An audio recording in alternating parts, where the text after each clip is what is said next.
अभी भी कट हो रही है आवाज। ओके, दैट्स द प्रॉब्लम यार।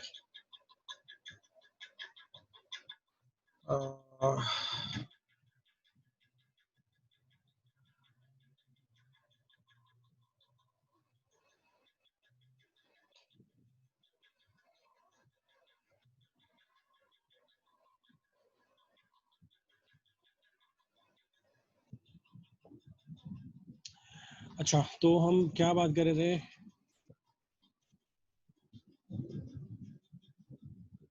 हाँ, यहीं पर ही था ना मैं।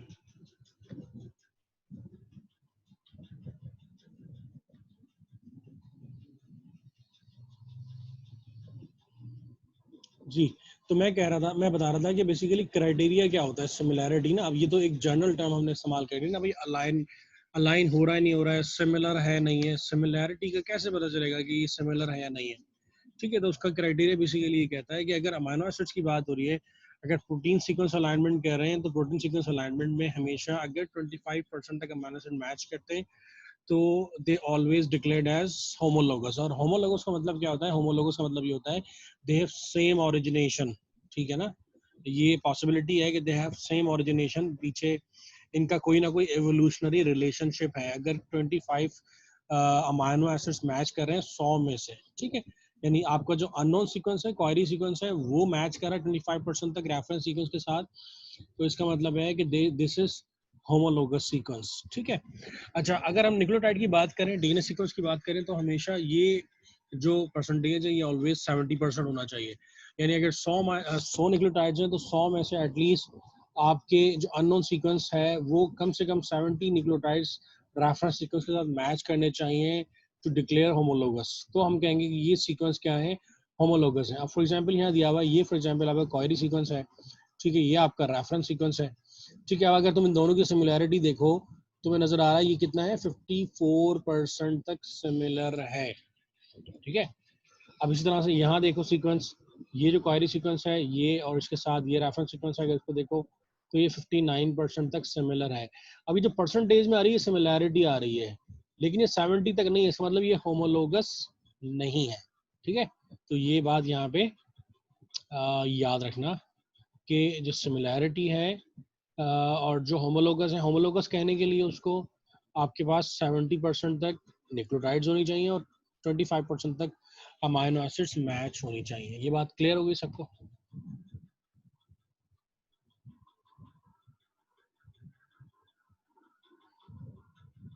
जी समिया बेटा पूछो सवाल, क्या सवाल है? एक मिनट जाओ।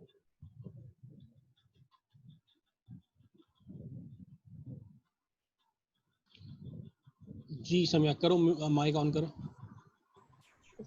सही जो आपने बताई 54% और 59%, तो हमें कैसे पता चलेगा कि ये 70% यानी डीएनए वाले की ही बात हो रही है? नहीं नहीं नहीं नहीं, हमें पता कैसे नहीं चलेगा? हम ये देखेंगे मैं कितनी सिमिलैरिटी है, ठीक है। अगर 70% तक, ये हम नहीं कर रहे, ये टूल करेगा ना, ये सॉफ्टवेयर करेगा। ये जो सिमिलैरिटी चेक करें आप मैनुअली थोड़ी कर रहे हो। ऐसा थोड़ी है कि आपने दीवार पे अपना अननोन सीक्वेंस लिखा है और नीचे फिर सारे सीक्वेंस लगा लगा के देख रहे हो, ठीक है, ऐसा नहीं है। ये आपका जो सीक्वेंस होगा अननोन, इसके टूल्स होते हैं, मैं भी आगे आके बताऊंगा कि कैसे करते हैं ये चेक। सिमिलरिटी चेक की कैसे जाती है, अलाइनमेंट की कैसे जाती है, इसकी पूरी लैब है, वो मैं बताऊंगा आगे आके ना। लेकिन यहाँ मैं बताना ही चाह रहा हूँ कि हम उसको होमोलोगस उसी वक्त कंसीडर करेंगे जब कि मैचिंग जो सिमिलैरिटी है वो 70% तक हो न्यूक्लियोटाइड के केस में, और जो मैचिंग है वो 25% तक हो अमाइनो एसिड के केस में, ठीक है। तो समझ में आ गई बात? यस सर, ठीक है। चलो, अच्छा नेक्स्ट आगे चलते हैं।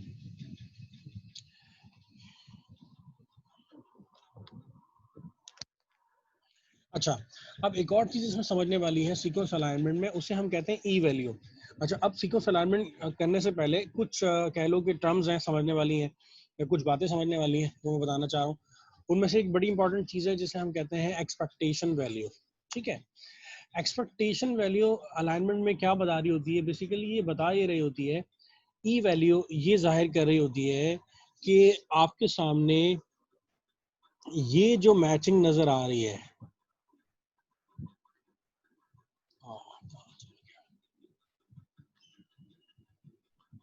आपके सामने ये जो मैचिंग नजर आ रही है, ये जो मैच हो रहे हैं सीक्वेंसेस यहाँ से यहाँ तक, ई वैल्यू हमें ये बता रही होती है कि ये जो मैचिंग है, ये मैचिंग रियल है या ये मैचिंग बाय चांस है। ठीक है, ई वैल्यू क्या बता रही होती है? ई वैल्यू हमें ये बता रही होती है कि ये जो अलाइनमेंट आपको नजर आ रही है, अगेन ये जो आपको अलाइनमेंट नजर आ रही है, जो आपको सिमिलैरिटी नजर आ रही है आपके क्वेरी सीक्वेंस और रेफरेंस सीक्वेंस में, ये अलाइनमेंट, ये सिमिलैरिटी बाय चांस है या ये रियल में है। ठीक है, तो ये बेसिकली बता रही होती है कि ये ऐसा नहीं है कि ये बाय चांस जो है ये सिमिलैरिटी है। तो ई वैल्यू, ये ई वैल्यू कैलकुलेट कैसे की जाती है? तो ये बेसिकली जो टूल है वो खुद कैलकुलेट कर रहा होता है। हमें ये पता होना चाहिए कि इसका मतलब क्या होता है। ई वैल्यू का मतलब क्या होता है? tells you how likely it is that the similarity between your sequence and a database sequence is due to by chance, यानी कोई एरर की वजह से नहीं है ये सीक्वेंस मैच कर रहा आपका। ई वैल्यू ये बताती है, यानी क्या मतलब हुआ कि अगर देखो ई वैल्यू जितनी ज्यादा होगी, ई वैल्यू जितनी ज्यादा होगी, इसका मतलब ये होगा, अब अगर ई वैल्यू जीरो है ना, तो ई वैल्यू जीरो का मतलब ये है कि ये जो आपके सामने रिजल्ट आ रहा है अलाइनमेंट का, ये जो आपके सामने सिमिलैरिटी का रिजल्ट आ रहा है, ये बाय चांस नहीं है। ठीक है, इसमें कोई एरर नहीं है अगर ई वैल्यू जीरो है। लेकिन अगर ई वैल्यू जीरो से ज्यादा है और बढ़ती चली जाती है, तो वो ये बता रहा होता है कि ये जो आपके सामने सिमिलैरिटी का अलाइनमेंट का रिजल्ट आ रहा है, ये बाय चांस हो सकता है। जितनी ज्यादा ई वैल्यू होगी, वो उतना ज्यादा स्कोर ये बता रहा होगा कि ये जो अलाइनमेंट है ये बाय चांस है, ये रियल अलाइनमेंट नहीं है। ठीक है, ये बात समझ में आई मेरी? ये बात समझ में आई? मैंने दो बातें यहाँ पे बताई। पहली बात मैंने बताई कि ई वैल्यू क्या होती है और ई वैल्यू क्या बता रही होती है। ई वैल्यू बेसिकली क्या बता रही होती है? ई वैल्यू हमें ये बता रही होती है कि हमने ये जो अलाइनमेंट की है, ये जो हमारा क्वेरी सीक्वेंस है, ये रहा क्वेरी सीक्वेंस, और ये रहा हमारा रेफरेंस सीक्वेंस है, ये दोनों के दरमियान में जो हमें मैचिंग नजर आ रही है, ये जो सिमिलैरिटी नजर आ रही है, ये सिमिलैरिटी बाय चांस या बाय एरर तो नहीं है। यानी हमें ई वैल्यू बताएगी ये बाय चांस या बाय एरर नहीं है। फॉर एग्जाम्पल, अगर ई वैल्यू जीरो है, ठीक है, अगर ई वैल्यू जो है वो जीरो है, तो जीरो का मतलब ये होगा कि ये जो अलाइनमेंट है, ये अलाइनमेंट क्या है? ये अलाइनमेंट बिल्कुल परफेक्ट है। ठीक है, ये अलाइनमेंट बिल्कुल सही है, ये अलाइनमेंट में कोई एरर या बाय चांस या अलाइनमेंट नहीं है। ठीक है, ये बात समझ में आ गई? लेकिन अगर यही अलाइनमेंट में ई वैल्यू जो है वो एक से ज्यादा हो, ठीक है, या हायर हो, अब जीरो से ज्यादा हो, जितनी ज्यादा होती चली जाएगी उतना ये बता रहा होगा कि ये बाय चांस अलाइनमेंट है। यानी ये जो अलाइनमेंट आपको नजर आ रही है, ये रियल अलाइनमेंट नहीं हो सकती, बल्कि ये बाय एरर भी हो सकती है। तो इसका बताने का मकसद सिर्फ ये होता है कि आप इस वाले सीक्वेंसेस को, इन वाले रेफरेंस सीक्वेंसेस को कंसीडर मत करो। ठीक है, आप सिर्फ उन रेफरेंस सीक्वेंस को कंसीडर करो, उनको लो अपनी फर्दर एनालिसिस के लिए जिसकी वैल्यू जीरो आ रही है। ठीक है, क्योंकि बड़ी क्लियर होता है कि अगर जीरो है तो इसका मतलब है ये सिमिलरिटी बिल्कुल सही है, जिसने अलाइनमेंट की है बिल्कुल सही अलाइनमेंट की है, इसने कोई उसमें मिस्टेक अलाइनमेंट में नहीं की है। ठीक है, कोई बात कि the lower the E value और the closer it to the zero the more significant the matches. ठीक है, अब ये इस तरह से लिखी हुई नजर आ रही होती है। ये एक जीन बैंक की इमेज मैंने लगाई है, तो अब अगर तुम देखो तो इसमें तुम्हें एक्सपेक्ट वैल्यू नजर आ रही है 0.0 है, दैट इज परफेक्ट। 0.0 इसका मतलब क्या है? ये बिल्कुल सही अलाइनमेंट है, इसमें कोई किसी किस्म की कह लो कि एरर का चांस नहीं है। ठीक है, तो ये वही वाली बात है दोबारा से कि जितनी कम होगी ये ई वैल्यू, जितनी जीरो के करीब होगी, उतना ज़्यादा जो रिजल्ट है वो क्या होगा? वो जो मैच है वो सिग्निफिकेंट होगा। ठीक है,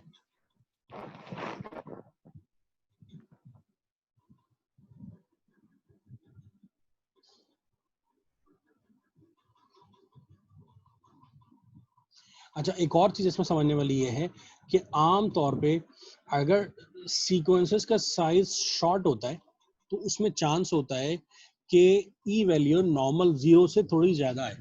देखो कॉमन सेंस की बात है कि अगर अगर फॉर एग्जांपल एक शॉर्ट सीक्वेंस है, फॉर एग्जांपल यहाँ से यहाँ तक का सीक्वेंस है,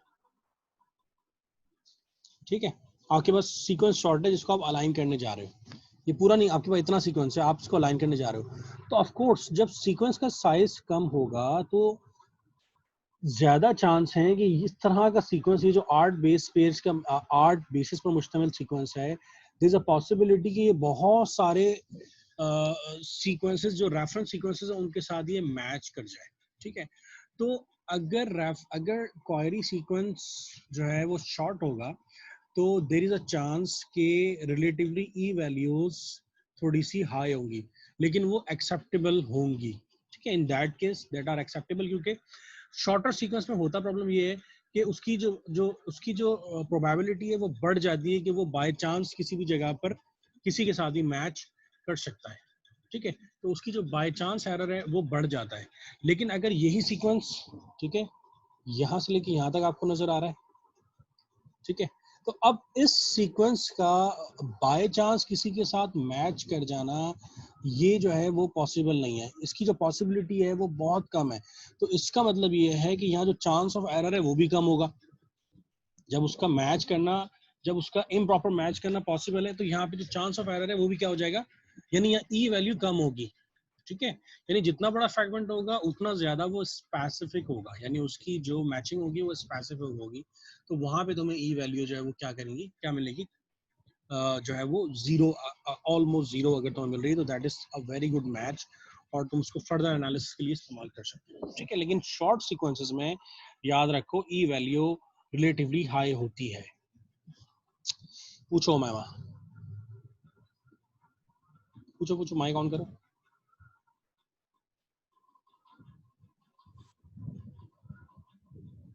हेलो सर, आवाज आ रही है? हाँ पूछो पूछो। सर मैं पूछ रही हूँ कि सीक्वेंस अगर बढ़ती जाएगी तो आप बताया कि वो तब ज्यादा सही रहेगी, लेकिन सर तो अगर बढ़ेगी तो एरर के चांसेस भी तो फिर ज्यादा होंगे ना?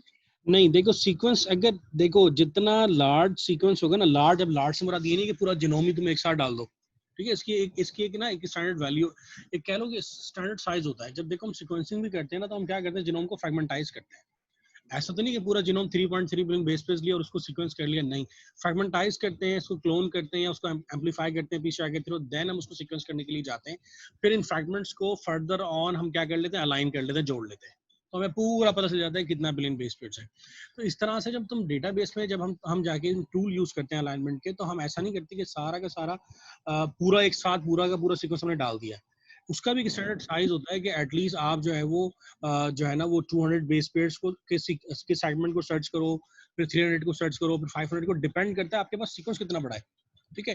तो आप यहाँ पर भी सर्च करने से पहले अपने सीक्वेंस को, अब आपके पास फॉर एग्जांपल आपके पास जो एक्सॉन सीक्वेंसिंग की है, तो आपने एक्सॉन सीक्वेंसिंग के नतीजे में आपके पास भी कोई 1 लाख बेस पेयर्स हैं, 1 लाख न्यूक्लियोटाइड्स का सीक्वेंस आपके पास है। अब 1 लाख एक साथ तो नहीं डालोगे अलाइनमेंट में, what you will do, you will make some fragments. आप क्या करोगे, आपने बोला चलो मैं इसको 1,000 के इसके 100 फ्रैगमेंट्स बना लेती हूँ, ठीक है, या 2,000 के 50 फ्रैगमेंट्स बना लेती हूँ, फिर मैं इसको अलाइन करूंगी। मेरी बात समझ रहे हो? तो यहाँ समझाने के लिए सिर्फ बात ये है कि जो ई वैल्यू एक्चुअली है, अगर ये एक समझाने के लिए बात ये है कि ई वैल्यू उस वक्त रिलेटिवली हाई आएगी जब सीक्वेंस बहुत छोटा हो, लेकिन नॉर्मली ऐसा होता नहीं है, हमारे पास सीक्वेंस होता है तो अच्छा खासा होता है, लेकिन अगर कम होगा तो ये समझा रहे हैं कि बाय चांस वो रैंडमली कहीं भी सेट कर सकता है, किसी के साथ मैच कर सकता है, जब वो मैच करेगा तो ऑफ कोर्स वहां पे उसकी ई वैल्यू जो है वो रेज होगी, ठीक है। लेकिन अगर वो रिलेटिवली लार्ज होगा तो वो बाय चांस किसी जगह पे भी मैच नहीं कर सकता, बल्कि जहां मैच होना होगा वो एक्चुअल पोजीशन ही होगी जहां वो मैच होगा। ई वैल्यू वहां 0 होगी, इसका मतलब है कि ये सिग्निफिकेंट है, ठीक है, ये बात क्लियर हो गई। सर आगे चलते हैं।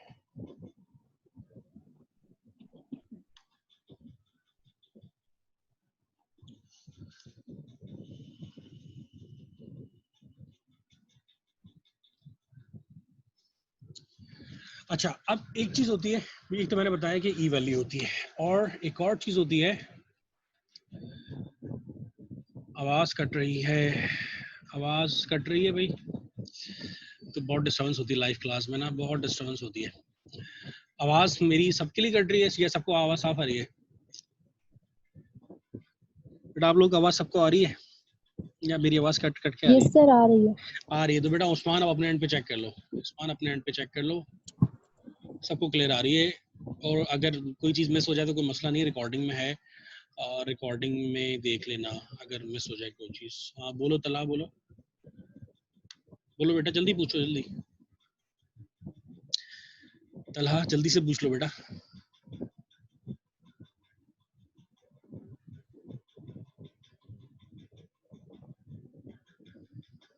चलो नहीं पूछना।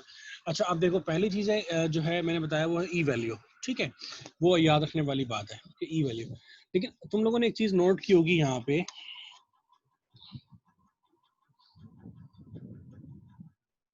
यहाँ कुछ जगह पर अगर तुम देखो, तुमने एक चीज नोट की होगी कि यहाँ पे तुम्हें कहीं कहीं किसी किसी जगह पे कुछ गैप्स नजर आ रहे हैं, नजर आ रहे हैं। ये देखो, ये गैप्स क्यों नजर आ रहे हैं, तुम्हें नजर आ रहे हैं? ये देखो गैप्स हैं, ये देखो गैप्स हैं। ये गैप्स बेसिकली क्यों है और ये क्या बता रहे हैं, ठीक है, तो जरा इसको समझ लेना। नॉर्मली गैप्स का क्या मतलब होता है?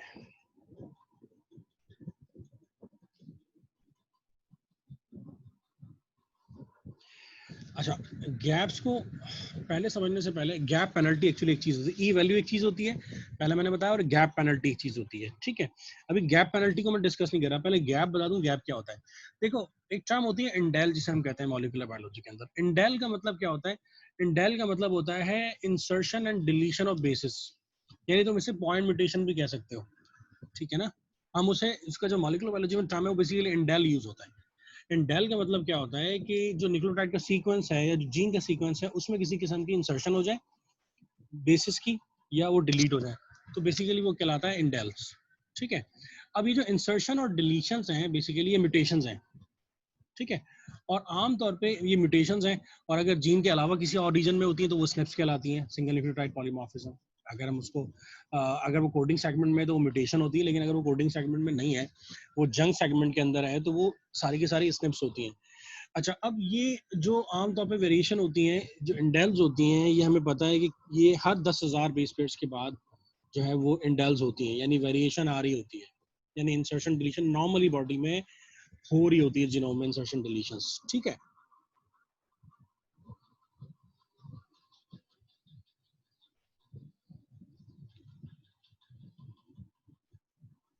अच्छा अब होता क्या है कि ये जो बेसिकली गैप्स हैं, अब ये जो गैप्स आ रहे होते हैं, अब जब आप सीक्वेंस करते हो जीनोम को, तो ऑफ कोर्स उसके अंदर ये तमाम के तमाम इंडेल्स जो हैं वो क्या होती हैं, वो मौजूद होती हैं, वो गैप्स जो हैं वो मौजूद होते हैं।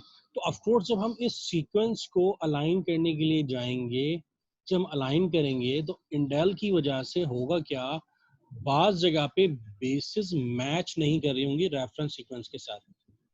मेरी बात समझ में आ रही है? होगा क्या कि इंडेल्स की वजह से, आपको पता है कि जीनोम का जो सीक्वेंस है उसके अंदर इंडेल्स, मैंने बताया कि हर 10,000 बेस के पेयर के बाद जो है वो वेरिएशन आ रही होती है, बेसिस चेंज हो रही होती हैं इंसर्शन डिलीशन की वजह से। तो अब जब जीनोम सीक्वेंस किया जाता है तो ये सीक्वेंस जब हम अलाइन करते हैं, जब सिमिलैरिटी चेक करते हैं, तो बाज़ दफ़ा ये सिमिलैरिटी जो है वो मैच नहीं कर रही होती, यानी ये किसी किसी जगह पे तुम्हें यहाँ पे गैप्स जो है वो नजर आ रहे होते हैं। ये जो गैप्स हैं, इनको प्लेस करने का फायदा क्या होता है? इनको प्लेस करने का फायदा ये होता है कि आगे के जो रेफरेंस, जो आगे के क्वेरी सीक्वेंस के बेसिस हैं वो मैच कर जाते हैं। अब फॉर एग्जांपल अगर तुम इसकी मिसाल लो, ये देखो जी जो है मैच नहीं कर रहा है, ठीक है, टी और सी यहाँ मैच कर रहा है, ठीक है, उसके बाद जी है, जी यहाँ पे मैच नहीं। अगर इसको कलेक्टिवली एक जगह सीक्वेंस को पढ़ते, ये पढ़ते T C A T G C T A, तो ये तो पूरा इससे मैच नहीं करता। लेकिन यहाँ इन्होंने क्या किया, यहाँ पे क्योंकि इंडेल्स थी, यहाँ पे म्यूटेशन थी, तो इन्होंने क्या किया, यहाँ पे ये जो बेस पेयर था ये चेंज हो गया था, तो इन्होंने क्या किया, यहाँ पे बाकायदा गैप को इंट्रोड्यूस कर दिया। गैप को इंट्रोड्यूस करने का फायदा क्या हुआ? गैप को इंट्रोड्यूस करने का फायदा ये हुआ कि आगे की 10 बेस पेयर जो हैं, आगे के 10 न्यूक्लियोटाइड जो हैं वो मैच कर गए रेफरेंस सीक्वेंस के साथ। देखो दोबारा बता रहा हूँ,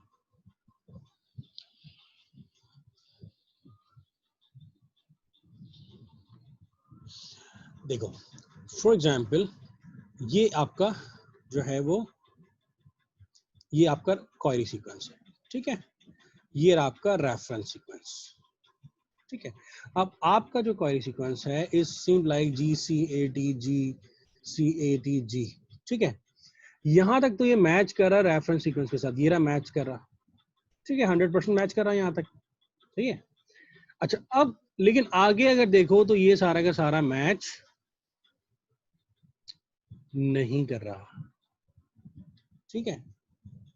अब अगर तुम देखो, अगर तुम इसमें डेलिबरेटली अगर तुम यहाँ देखो, यहाँ पे जो प्रॉब्लम है वो प्रॉब्लम है सिर्फ और सिर्फ यहाँ पे नेचुरली देखो, अगर तुम देखो तो G और G होना चाहिए, ठीक है।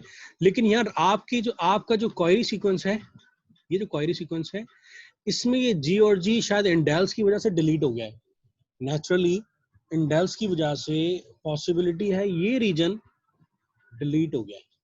तो अगर इस रीजन पे यानी नेचुरली इसको जीजी होना चाहिए था, लेकिन यहाँ पे शायद जो आपके पास क्वेरी सीक्वेंस है माइट भी वहाँ इंडेल्स आ गई हैं, वहाँ वेरिएशंस आई हैं, उसकी वजह से क्या हुआ ये जीजी जो सीक्वेंस था ये शायद डिलीट हो गया, अब ये जी के बाद डायरेक्ट CA आ गया। तो अब अगर आप यहाँ पे अपने क्वेरी सीक्वेंस में 2 अदद गैप इंट्रोड्यूस करा दो, तो गैप इंट्रोड्यूस कराने का फायदा क्या होगा कि आगे का तमाम सेगमेंट जो है रेफरेंस सेगमेंट के साथ क्या कर जाएगा, मैच कर जाएगा, ठीक है। बेटा माइक बंद कर दो।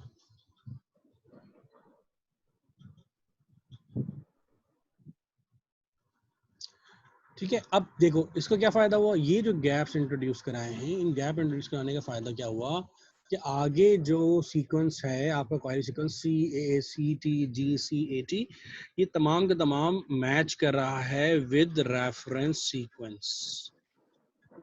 ये बात यहाँ तक मेरी समझ में आ गई सबको? अगर ये बात समझ में नहीं आई है तो बता दो, ये भी बड़ी इंपॉर्टेंट बात है समझने के लिए।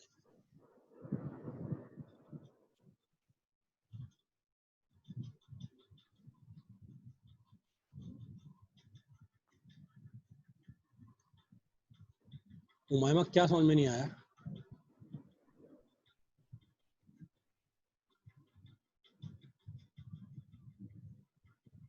रिपीट में कर देता हूँ, ठीक है, दोबारा रिपीट कर देता हूँ, नो इशू एट ऑल। देखो मैंने कहा, मैंने पहली चीज बताई, मैंने कहा ई वैल्यू तक बात समझ में आ गई थी।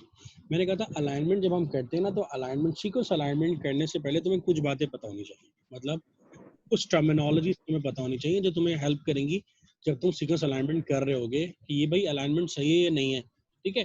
उसमें पहली चीज मैंने बताई वो थी समझने वाली, वो थी ई वैल्यू, एक्सपेक्टेड वैल्यू, ठीक है। वो बताया कि वो बाय चांस तो नहीं होती है। माइक बेटा बंद कर दो, किसी का ऑन है तो प्लीज,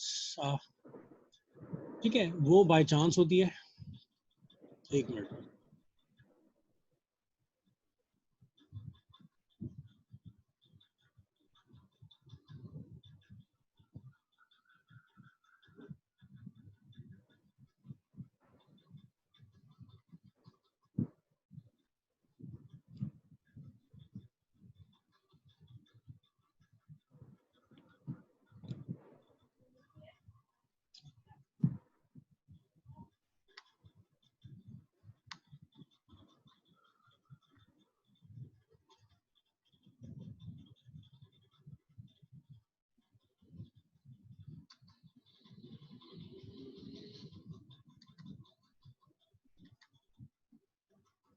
अच्छा मैं ये कह रहा था कि जो पहली बात मैंने बताई वो ये थी कि ई वैल्यू बेसिकली क्या होती है। ई वैल्यू के बाद जो दूसरी चीज़ है वो मैंने बताया गैप पेनल्टी एक चीज़ होती है। अभी मैं गैप पेनल्टी पे नहीं आया था, मैंने पहले बताया कि गैप क्या होता है। गैप से पहले मैंने बात बताई कि बेसिकली गैप्स से पहले जो बात समझने वाली वो है इंडेल्स। इंडेल्स बेसिकली क्या होती है, मैंने कहा ये वेरिएशंस को कहते हैं। इंडेल्स बेसिकली डिलीशन और इंसर्शंस को कहते हैं। इंसर्शन डिलीशन से क्या मुराद है, अगर आप देखो हमारी बॉडी के अंदर जो जिनोम है, जिनोम मुस्तकिल रेप्लिकेशन के फेज से गुजर रहा होता है, मतलब वो रेप्लिकेट हो रहा होता है, सेल डिवीजन हो रही होती है, डीएनए रेप्लिकेट हो रहा होता है, 1 साल से 2 साल बनने होते हैं, यानी रेप्लिकेशन का अमल मुस्तकिल हो रहा होता है। अब होता क्या है कि ड्यूरिंग रेप्लिकेशन अगर तुम देखो तो होता ये है कि हर 10,000 बेस पेयर्स के बाद वेरिएशंस आती रहती हैं। क्या मतलब वेरिएशन आती रहती है? यानी इंसर्शन और डिलीशंस होती रहती है, जिसे हम पॉइंट म्यूटेशन भी कहते हैं। ठीक है, लफ्ज हम म्यूटेशन इस्तेमाल करते हैं जब किसी कोडिंग सेगमेंट के अंदर ऐसा हो, यानी किसी जीन में ऐसा हो तो हम लफ्ज जो है वो म्यूटेशन इस्तेमाल करते हैं। लेकिन अगर नॉन कोडिंग सेगमेंट में ऐसा हो, यानी ये चेंज आए, ये वेरिएशन आए, ये इंसर्शन और डिलीशन और बेसिस की, तो हम टर्म इस्तेमाल करते हैं स्नेप्स। ठीक है, अब क्या होता है, ये बेसिकली जो चेंज आता है इसकी वजह से होता क्या है, जीनोम में ये जो वेरिएशन आ रही है इसकी वजह से क्या होता है, जीनोम की जो ऑर्डर है न्यूक्लियोटाइड का वो कहीं कहीं जगह पे किसी जगह पे चेंज हो जाता है। ठीक है ना, अब किसी पोजीशन के ऊपर ये जो है वो चेंज हो गया। ठीक है, अब ये जो चेंज होता है, अब इस चेंज के नतीजे में होता क्या है कि जब सीक्वेंस किया जाता है और सीक्वेंस करने के बाद इसकी अलाइनमेंट की जाती है, इसको अलाइन करने के लिए डेटाबेस पे लेके जाते हैं, हम टूल इस्तेमाल करते हैं, तो हमें क्या होता है, वो जो सीक्वेंस है वो मैच नहीं कर रहा होता। अब यहाँ मैंने इसकी मिसाल दी कि तुम देखो ये तुम्हारा क्वेरी सीक्वेंस है, ये रेफरेंस सीक्वेंस है। ठीक है, अब यहाँ अगर तुम देखो तो ये यहाँ से यहाँ तक मैच कर रहा है। अगर तुम यहाँ गैप्स की बात ना करो, अगर तुम यहाँ गैप्स ना दो, तो यहाँ अगर तुम गैप्स की बात ना करो तो ये जो है बेसिकली ये क्या कर रहा है, ये यहाँ से आगे मैच ही नहीं कर रहा। ये यहाँ सिर्फ रेफरेंस, आपका जो क्वेरी सीक्वेंस है वो यहाँ से यहाँ तक मैच कर रहा है, यानी समझ लीजिए 50% से भी कम मैच कर रहा है। ठीक है, लेकिन अगर तुम यहाँ देखो अपने क्वेरी सीक्वेंस में, तो यहाँ पे as compare to reference sequence यहाँ पे 2 न्यूक्लियोटाइड नहीं है। अब मैं ये अज्यूम कर रहा हूँ माइट भी यहाँ पे इंडेल्स की वजह से ये 2 न्यूक्लियोटाइड पहले तो थी, शायद डिलीशंस की वजह से ये डिलीट हो गई यहाँ से। ठीक है, बॉडी में ये डिलीट हो गई, यानी सीक्वेंसिंग करने से पहले ये डिलीट हो गई हैं। देयर इज अ पॉसिबिलिटी ना। ठीक है, अब अगर मैं इनको नहीं यहाँ पे गैप इंट्रोड्यूस करूँ, तो गैप अगर इंट्रोड्यूस नहीं करूंगा तो आगे का मैच नहीं करेगा, तो सिर्फ ये 40% 50% मैच कर रहा है। हालांकि अगर रियल में देखो तो ये 40% मैच नहीं कर रहा है, ये 99% मैच कर रहा है। कैसे? अगर मैं यहाँ देखूं ये दो जी जो मैच नहीं कर रहे हैं, अगर मैं यहाँ पे अपने क्वेरी सीक्वेंस में उनकी जगह पे 2 गैप्स इंट्रोड्यूस कर दूं, तो मेरा आगे का तमाम सीक्वेंस वो मैच कर जाएगा विद रेफरेंस सीक्वेंस। ठीक है, इसका मतलब क्या हुआ, मेरा यहाँ पे अगर तुम देखो गैप इंट्रोड्यूस करने के बाद मेरा जो क्वेरी सीक्वेंस है वो 99% मैच कर रहा है विद रेफरेंस सीक्वेंस।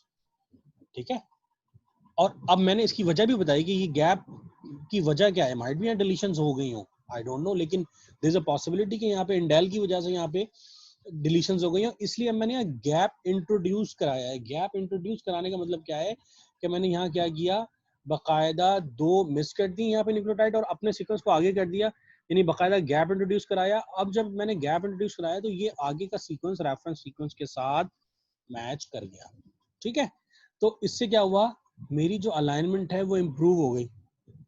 ठीक है, लेकिन ये अलाइनमेंट जो इम्प्रूव हुई है, ये जो मैंने गैप इंट्रोड्यूस कराया है, गैप इंट्रोड्यूस कराने के लिए मुझे इस गैप को इंट्रोड्यूस कराने पे कोई ना कोई पेनल्टी पे करनी पड़ेगी। क्या मतलब है, जब मैं गैप इंट्रोड्यूस करा रहा हूं तो मुझे उसकी कीमत देनी पड़ेगी। ठीक है, तो वो बेसिकली वो जो पेनल्टी आप पे करते हो उसे गैप पेनल्टी कहते हैं। ठीक है, वो एक स्कोरिंग सिस्टम है पूरा का पूरा, ये टूल के अंदर होता है, ये पूरा एक स्कोरिंग सिस्टम है। यानी जब वो गैप्स इंट्रोड्यूस करेगा तो उसकी पेनल्टी लेगा आपसे, यानी वो स्कोर बताएगा उसका कि भाई आपने अगर इतना गैप्स इंट्रोड्यूस किए तो उसका ये स्कोर है। तो वो एक्चुअली स्कोर ये बता रहे होते हैं कि आपके इसमें आपकी ये जो अलाइनमेंट है, इस अलाइनमेंट की सिग्निफिकेंस क्या है, क्या ये अलाइनमेंट जो है वो आपके अलाइनमेंट करेक्ट है या नहीं है। ठीक है, तो ये भी देखो, यहाँ पे प्रोटीन के स्ट्रक्चर फंक्शन की मैं बात नहीं कर रहा, देखो वो नहीं पड़ेगा। रीजन इज दैट कि मैंने बताया, तुम पहले बुनियादी बात को समझो फरीन, कि बुनियादी बात यहाँ पर ये है कि ये जो गैप हमने इंट्रोड्यूस कराया ना, ये गैप माइट भी यहाँ पे ना हो, ये गैप पहले से। क्या मतलब है, यहाँ पे ऑलरेडी जीजी हो, लेकिन यहाँ पे इंडेल्स की वजह से, वेरिएशंस की वजह से या डिलीशन की वजह से गायब हो गए 2 न्यूक्लियोटाइड। अब अगर मैं यहाँ पे गैप इंट्रोड्यूस नहीं कराता तो ये तो मेरा रेफरेंस सीक्वेंस के साथ मैच ही नहीं हो रहा, क्वेरी सीक्वेंस एक्चुअली यहाँ मैच नहीं हो रहा। लेकिन अगर रियल में देखो तो ये तो मैच होना चाहिए, 99% मैच कर रहा है। अब हुआ क्या है यहाँ पे, मैंने जब गैप इंट्रोड्यूस कराया है तो गैप इंट्रोड्यूस कराने की वजह से आगे का तमाम सीक्वेंस मैच कर गया है। ये जो मैच किया है ये बता रहा है कि ये वाला सीक्वेंस और ये वाला सीक्वेंस सिमिलर है। जब ये दोनों सिमिलर है तो ऑफ कोर्स इसका मतलब क्या है कि इनका ओरिजिनेशन क्या है, सिमिलर है। इसका मतलब क्या है कि ये सेम प्रोटीन बना सकते हैं, यानी ये प्रोडिक्शन है 100, बिल्कुल ये प्रोडिक्शन 100%, मतलब आप 100% तो नहीं लेकिन 90% ऐसा होता है कि ये करेक्ट होती है कि ये गैप इंट्रोड्यूस कराने से ऐसा नहीं होगा कि ये अलग प्रोटीन बना रहा है, ये अलग प्रोटीन बना रहा है, नहीं भाई। सिमिलैरिटी का फायदा क्या है, सिमिलैरिटी का हमें मकसद क्या है मालूम करने का। सिमिलैरिटी का मकसद ही हमें ये है कि हमें ये पता चल जाए कि जो नॉन प्रोटीन है ऑलरेडी, जो नॉन सीक्वेंस ऑलरेडी रिपोर्टेड है, वो कौन सी प्रोटीन बना रहा है, तो पॉसिबिलिटी है कि हमारा वाला सीक्वेंस भी वही प्रोटीन बना रहा हो। तो यहाँ उसके स्ट्रक्चर या फंक्शन पे कोई फर्क नहीं पड़ेगा। अगेन यहाँ हम श्योर नहीं है, हम प्रिडिक्ट कर रहे हैं स्ट्रक्चर और फंक्शन।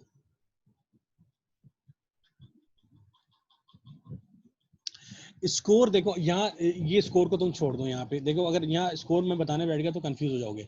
बस याद रखो जब भी गैप्स इंट्रोड्यूस कराए जाते हैं तो गैप इंट्रोड्यूस करते हैं तो उसकी कोई ना कोई पेनल्टी पे करनी पड़ती है।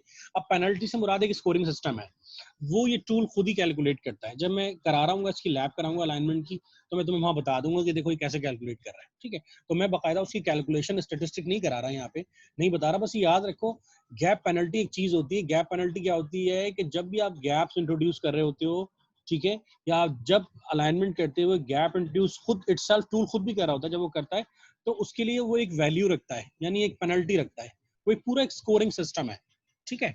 तो वो मैं जब तुम्हें लैब कराऊंगा तो मैं वहां पे बता दूंगा कि कैसे ही कर रहा होता है। मैं वो करके पूरी कैलकुलेशन नहीं बताऊंगा, वो ऑटोमेटिकली खुद ही कर रहा होता है। हमें से भी पता होता है कि हाँ भाई ये गैप पेनल्टीज की है कितनी, ठीक है। तो यहाँ पे बस ये एक कॉन्सेप्ट याद रखो कि गैप पेनल्टी से क्या मुराद है। अक्सा जी पूछो बेटा, अक्सा पूछ लो।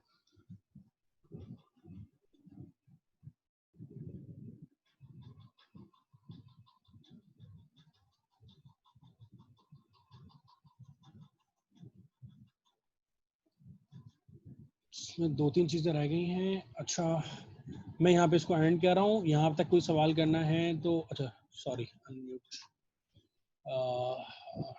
1 मिनट जी बेटा, अक्सा पूछो, आप पूछो। सर मैं कह रही हूँ कि अगर डिलीजन ना हुई हो, इंसर्शन हुई हो, तो क्या हम फिर भी गैप इंसर्ट कर देंगे? कर सकते हैं, बिल्कुल कर सकते हैं, बिल्कुल कर सकते हैं। अगर इंसर्शन हुई जब भी कर सकते हैं।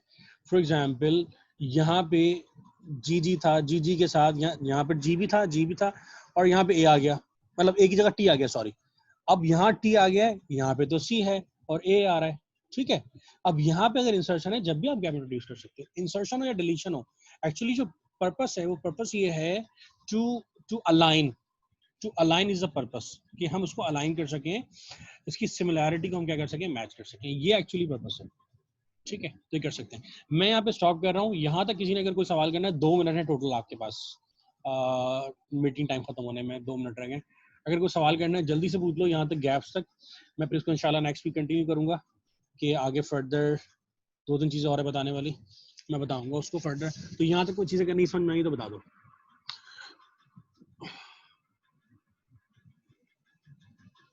कोई सवाल है किसी ने करना है, माइक ऑन करके कर सकता है डायरेक्टली, सबको अनम्यूट कर दिया मैंने इस वक्त।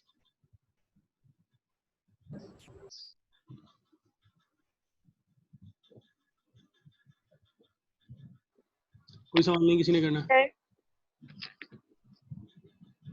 जी पूछो बेटा। सर एक सवाल ये है कि जैसे जब हम इधर गैप इंट्रोड्यूस करवाते हैं, जी तो हमारे जो, जैसे हम पहले जो है सेम प्रोटीन्स बन रहे थे, क्वेरी से भी और रेफरेंस सीक्वेंस से भी, तो अब जब गैप इंट्रोड्यूस हो गया तो इसमें कोई चेंजिंग नहीं आएगी, मतलब प्रोटीन्स के स्ट्रक्चर में? नहीं क्यों आएगी चेंज है, देखो क्यों आएगी चेंज। यहाँ पे देखो, ये गैप इंट्रोड्यूस कराने का मतलब, मकसद क्या है, मकसद ये है कि आगे मैच हो जाए, मैच कराने का मकसद है ना, अलाइन करना मकसद है। देखो अलाइन करने का मकसद क्या है, मैंने कहा अलाइनमेंट अगर 70% है तो they are homologous, there is a possibility कि they are come from same origin. जब सेम ओरिजिन से आ रहे हैं तो पॉसिबिलिटी है सेम प्रोटीन ही बनाएंगे ना, तो गैप इंट्रोड्यूस कराने का मकसद यहाँ पे ये नहीं है। यहाँ पे क्योंकि हम प्रिडिक्ट कर रहे हैं, देखो यहाँ चीजें प्रिडिक्शन हो रही है, यहाँ पे आप चीजों को 100% श्योर नहीं है लेके, लेकिन you are doing prediction and then on the basis of those prediction आप फर्दर अपने एक्सपेरिमेंट्स करते हो, लैब में एक्सपेरिमेंट्स करते हो और आप उसको कंफर्म कर लेते हो चीज़ों को। लेकिन प्रेडिक्शन करने से आपको एक आइडिया हो जाता है कि आपको चलना किस डायरेक्शन में है। मैं अगर एक दफ़ा जो है वो अलाइनमेंट कर लूँ तो मुझे आइडिया हो जाएगा, अच्छा ये प्रोटीन्स हैं जो माइट भी बनाते हैं, तो मैं क्या करूँगा, उन्हीं को फोकस करूँगा, उन्हीं से रिलेटेड अपने एक्सपेरिमेंट डिजाइन करूँगा। ठीक है, सही। इट डिपेंड्स कितने गैप्स लगा सकते हैं, जितने ज्यादा होंगे उतनी पेनल्टी पे करनी पड़ेगी। जानिस बेटा जितने भी लगा सकते, हम नहीं लगा रहे होते, टूल खुद लगा रहा होता है, लेकिन ये डिपेंड करता है। अच्छा, यहाँ मीटिंग ऑफ होने वाली है, तो मैं इंशाल्लाह नेक्स्ट में फिर आपको बता दूंगा। माइट भी अगली क्लास जो अगले वीक में गूगल मीट पे लूँ, क्योंकि यहाँ बार बार डिस्टर्बेंस होती है, 40 मिनट में क्लास खत्म हो जाती है। तो आई विल ट्राई, और मैं फिर आप लोग देख लेना उसको, मैं बता दूंगा पहले से अगर उस पर लेनी है तो थोड़ा सा तुम उसको गो थ्रू कर लेना कि